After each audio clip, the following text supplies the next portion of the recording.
안녕하세요. 중학생 연년생 아이 둘 키우고 있는 40대 엄마입니다. 남편은 어릴 때 아버지가 돌아가셨고 형제도 따로 없이 자란 외아들입니다. 시어머니 혼자서 애지중지 키워내셨고 그런 시어머니가 남편에게는 평생 고생만 한 불쌍하고 안타까운 어머니지요. 저한테는 그냥 시어머니 그 이상도 그 이하도 아닙니다. 처음에는 저도 남편 효심에 못지않게 잘 해드리고 싶은 마음이 컸어요. 그런데 시어머니는 항상 같은 태도셨어요. 물론 부모가 자기 자식 더 아끼는 마음 당연한 거라고 생각합니다. 그래도 너무 무조건적으로 남편의 편만 들어주시는 게 너무 티가 났어요. 둘이 좋아서 결혼해서 살겠다는 건데 시어머니께서 한 발짝 물러나서 보시면서 조금 도와주셔야 하는 거 아닌가요? 제가 요즘 사람들처럼 며느리 어려워하게 하고 눈치 보면서 사시게끔 한 것도 아니었는데 말이에요. 은근슬쩍도 아니고 너무 대놓고 아들 좋은 것만 하려고 하시니 제가 시어머니와 가까워질래야 가까워질 수가 없었습니다. 당시에는 남자가 집해오는 게 당연했는데도 불구하고 반반 결혼했는데 아들 기죽을까봐 신혼집은 남자 명의로 해야 한다는 둥.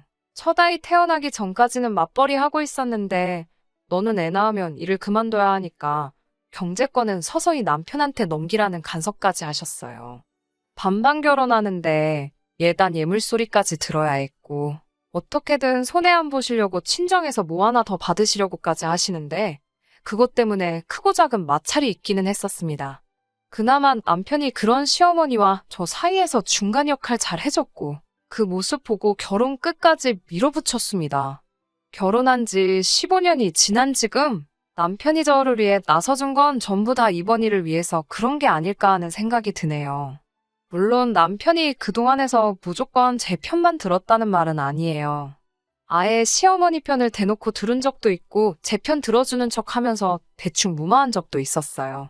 아무리 우라가 치미는 일이 있어도 그냥 조용히 넘겼어요. 애틋한 모자간의 사이를 제가 비집고 들어가 이간질할 마음도 없었고 제가 좋아하는 남편이자 아이들의 아빠, 시어머니께는 착한 아들, 그냥 서로에게 최선의 관계가 되기만 한다면 그걸로 만족했어요. 제가 첫째 임신했을 때 병원에서 딸아이라는 이야기를 듣고 시어머니께서 굉장히 실망을 하셨지요.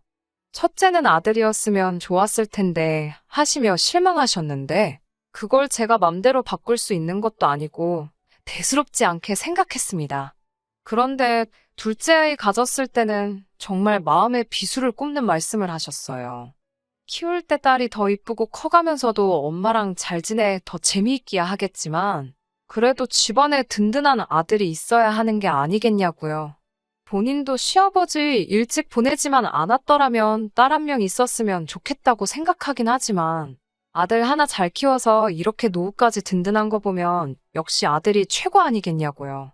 아들이 있어야 대를 이어 집안의 모든 것을 이어나가게 될 텐데 아들 없으면 니네 자식들, 니네 보내고 나면 누구 좋은 일 시키는 거겠냐고 하셨습니다. 딸은 아무리 잘 키워봐야 출가회인이고 남이 집안에 보낼 아이들인데 괜히 우리 아들 평생 힘들게 일한 거 죽 써서 개주는 꼴 아니겠냐고요. 평생 우리 아들이 일군 걸 내 자식이 아닌 남이 자식한테 준다는 생각하면 억울하지 않냐고. 너네도 이미 딸 하나 있으니 이제는 아들을 낳아야 하지 않겠냐고 하시면서 은근슬쩍 둘째는 포기하라는 듯이 강요를 하셨었습니다. 아직 뱃속에 있는 아이지만 들었을 수도 있는 말인데 너무 대놓고 당당하게 말씀하셔서 너무 당황스러웠고 저는 제 뱃속에 있는 아이가 아들이건 딸이건 전부 다 제 배불러 낳을 아이들인데 포기하라던지 그런 식으로 말씀하시는 게 참 상처였어요. 당연히 시어머니 말 무시하고 둘째 낳았고요. 저는 지금 두 딸아이 키우면서 후회한 적 단 하루도 없습니다. 아이들도 외할머니는 좋아라 하지만 친할머니는 불편해하고 어려워합니다. 아이들 앞에서 아들 손주 타령하시면서 한숨만 푹푹 내쉬시는데 애들도 눈치가 있으니 불편한 분위기 만드는 시어머니가 아무리 할머니라도 좋을 수가 없겠죠. 혹시나 시어머니 행동이 아이들 마음에 상처가 되고 그랬을까봐 걱정이 될 때도 있습니다. 맞벌이 부부라서 아이들 어린이집 일찍부터 보내고 싶지 않았지만 친정어머니는 저희 집에서 너무 멀리 사시고 시어머니가 돌봐주셔야 했는데 아이들한테 해코지 하실 분은 아니지만 괜히 껄끄러운 게 있어서 어린이집 보낼 수 있는 나이 되자마자 어린이집에 보내기로 결정했습니다. 이날이 때껏 시어머니와 가깝게 살았지만 최대한 멀게 지내면서 최대한 시어머니께 손 벌리는 일 없이 묵묵히 제 할 도리만 하고 지냈고요. 최대한 거리감 있게 지내서 그런가 결혼 생활 내내 애들 태어난 이후로 그렇게 시어머니와 충돌하거나 하는 일은 거의 없었습니다. 앞에 말했던 대로 남편이 해결까지는 못해줘도 중간 역할 나름 잘 해주면서 시어머니와 저 사이에 마찰 거의 없도록 노력해줬어요. 그런데 최근 들어 시어머니께서 여기가 아프다, 저기가 안 좋다 하시는 연락을 많이 받게 되었습니다. 그 좋아하는 아들에게 직접 말하시면 될 텐데 이유는 모르겠지만 계속 저한테 연락을 하시더라고요. 물론 저도 그렇게 연락을 받을 때마다 남편에게 어머님 좀 알아서 챙기라고 떠밀었는데 제가 신경을 안 써서 그런 건지 두 사람이 무슨 이야기를 주고받았는지는 모르겠지만 언젠가부터 합가를 하려고 준비를 했나 보더라고요. 남편이 합가 이야기를 한 그날도 시어머니께 온전화 대충 받아 남편에게 떠넘기고 하루를 보내고 있던 어느 날이었습니다. 시어머니와 통화가 끝난 남편이 저에게 와서 대뜸 어머니가 혼자서 많이 힘드신 것 같으니 이제 우리 집으로 모셔서 같이 살자고 말을 꺼내더라고요. 시어머니가 매번 아프다고 전화한 사람은 저였지만 저는 최대한 아무것도 모르는 척 왜 갑자기 그러신데? 하고 물었어요. 남편은 기다릴 것도 없이 곧바로 요즘 어머니 몸도 안 좋으신 것 같고 자기도 신경 쓰이고 걱정이 되니 모시고 같이 살고 싶어서 그런다고 하더라고요. 자기 어머니가 앞으로 사시면 얼마나 더 사시겠냐고 말하면서요. 저도 이미 여기저기서 시어머니와 합가 문제로 가정이 파탄나는 경우를 몇 번이나 본 적이 있기 때문에 고개 끄덕이면서 남편에게 대답해줬어요. 자기 말이 100번 맞다고. 어머님이 앞으로 더 사셔봐야 얼마나 사시겠냐. 어머니가 아들 사랑 대단하신데 그동안 떨어져 사신 것도 참 힘드셨을 거라고. 얼마나 아들하고 같이 살고 싶어 하셨을 거라고요. 어머님께서 몸이 안 좋으시다는 말은 나에게 훨씬 먼저 했다. 그 이야기 계속 들어왔으니 나라고 어머님 걱정 안 되겠냐고 매번 신경 쓰고 있다고. 자기 말대로 합가해서 같이 사는 게 맞겠다고 이야기를 해줬습니다. 남편이 제 말을 듣고는 의외의 반응이라 여긴 건지 아니면 정말 이런 대답을 상상도 못한 건지 오잉 하는 표정으로 저를 쳐다보고 있더라고요. 그러다 합가해서 같이 사는 게 맞겠다는 저의 말을 듣고는 정말 진정으로 고맙다고 말하면서 제 양손을 싹 잡더라고요. 남사스러워서 남편 손을 뿌리쳐버리고는 제가 다 준비해 놓을 테니 잠시만 기다리라고 했습니다. 남편은 흡족한 표정으로 소파의 옆으로 기대앉아 콧노래까지 흥얼거리며 텔레비전을 보고 있더라고요. 저는 방으로 들어가서 가방에 남편 옷가지며 이것저것 꺼내서 여행 가방에 담아놓았습니다. 몸통만한 여행 가방이 가득 찰 정도로 짐을 싣고 난 후에 거실 소파에 누워서 텔레비전 보고 있는 남편 앞에다가 가방을 대령했어요. 대충 필요한 건 전부 다 담은 것 같으니 일단 이 정도만 가지고 어머님 집으로 들어가면 되겠다고요. 혹시나 제가 깜빡한 게 있으면 전화로 말해주고 저도 출근해야 하니 시간 나는 주말에 날 잡아서 제가 못 챙긴 거는 한 번에 가져다 주겠다고 말했어요. 애들은 아직 학교 다니지만 우리 맞벌이 하면서도 알아서 학교도 가고 학원도 다니고 잘하고 있으니 아마 저 혼자서도 무리 없을 거라 말해줬고 아이들은 제가 책임질 테니 너는 얼른 가서 어머님을 모셔라라고 말해줬습니다. 우리 애들도 효자인 자기 닮아서 나중에 지들 엄마 아빠한테 잘하겠지?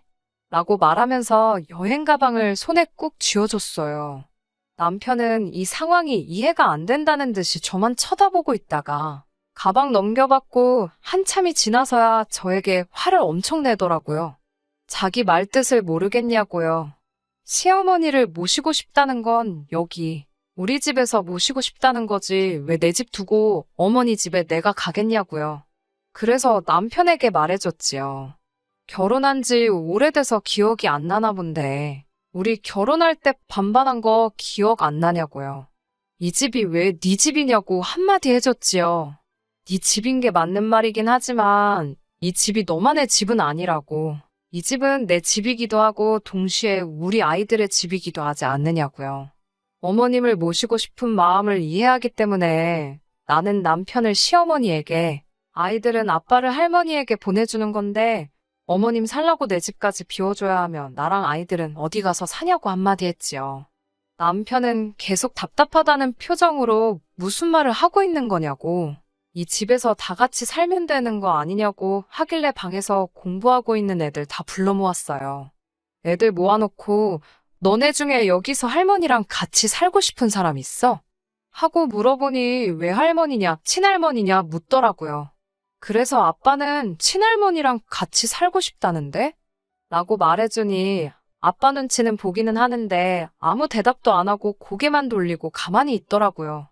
어머님이 예전부터 아이들 딸이라는 사실에 애들 앞에다 두고 니들은 왜 아들이 아니냐고 신세한탄하시고 애들한테 눈치며 핀잔이며 주셨던 과거가 있기 때문에 애들이 친할머니 하면 부담스러워하고 어려워했고 손주들보다 자기 아들인 내 아빠를 더 소중해 하시는 건 애들도 벌써 알고 있었고요. 친할머니 사랑 못 받은 아이들이니 외할머니면 같이 살 수 있겠는데 친할머니랑은 불편해서 같이 살고 싶지 않다고 말을 해주네요. 거기에 저까지 시어머니하고는 같이 지내고 싶지 않다고 말하고 이 집에서 시어머니와 같이 살고 싶어 하는 사람은 한 명밖에 없는 것 같다고.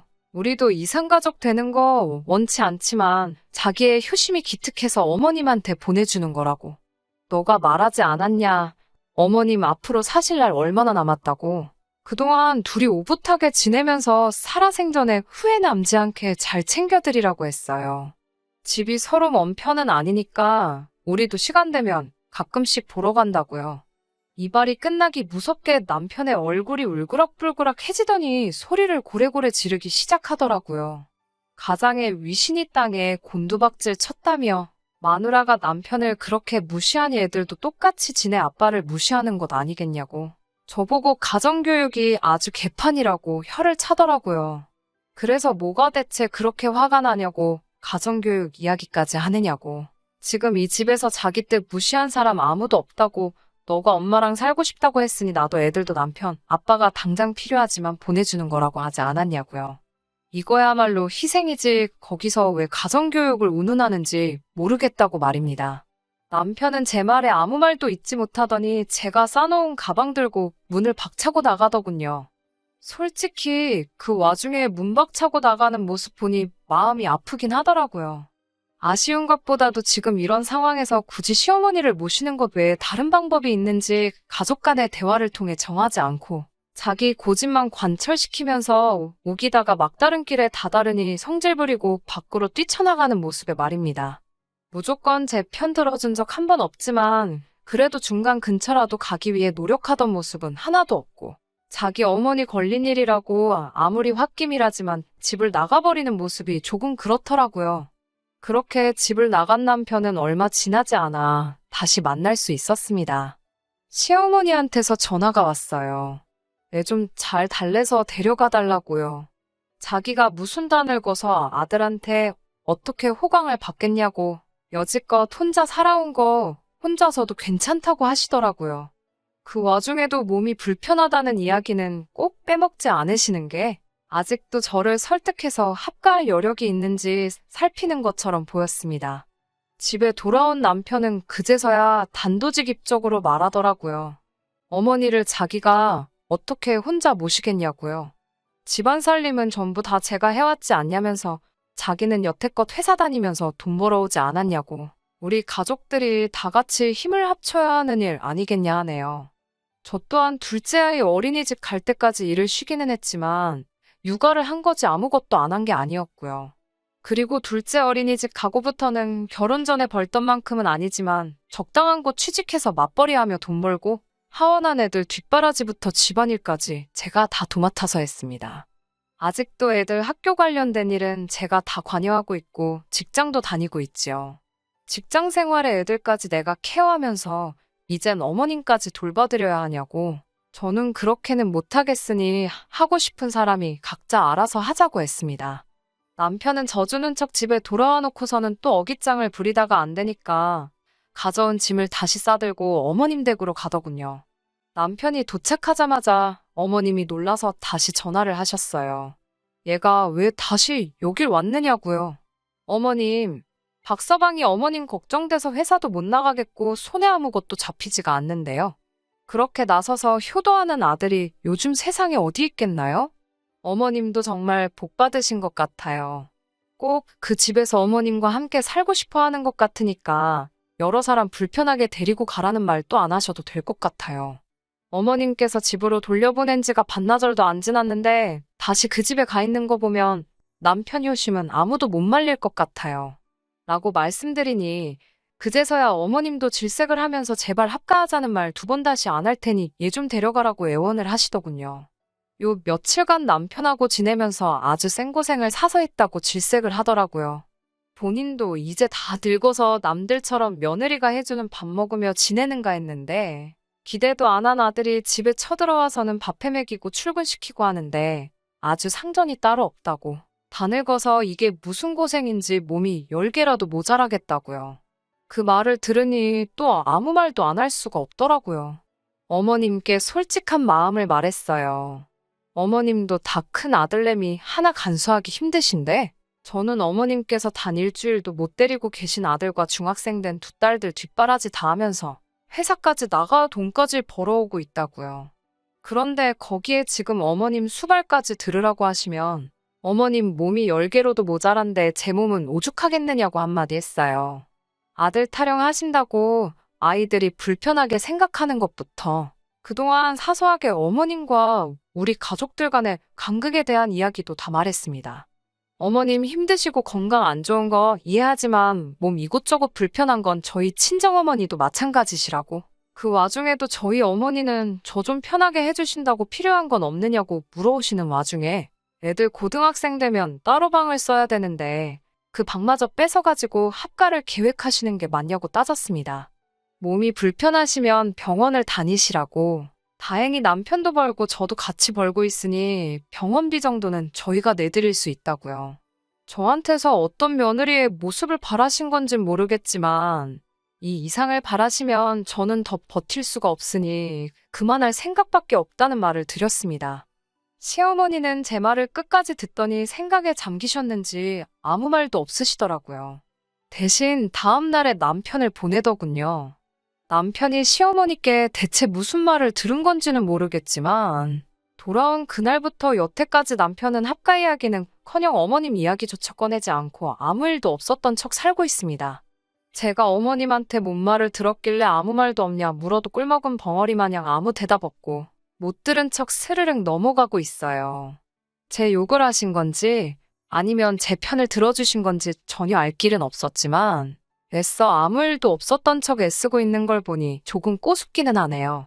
얼마 전에 어머님이 부르셔서 다녀왔습니다. 지난 일에 대해서 사과하더라고요.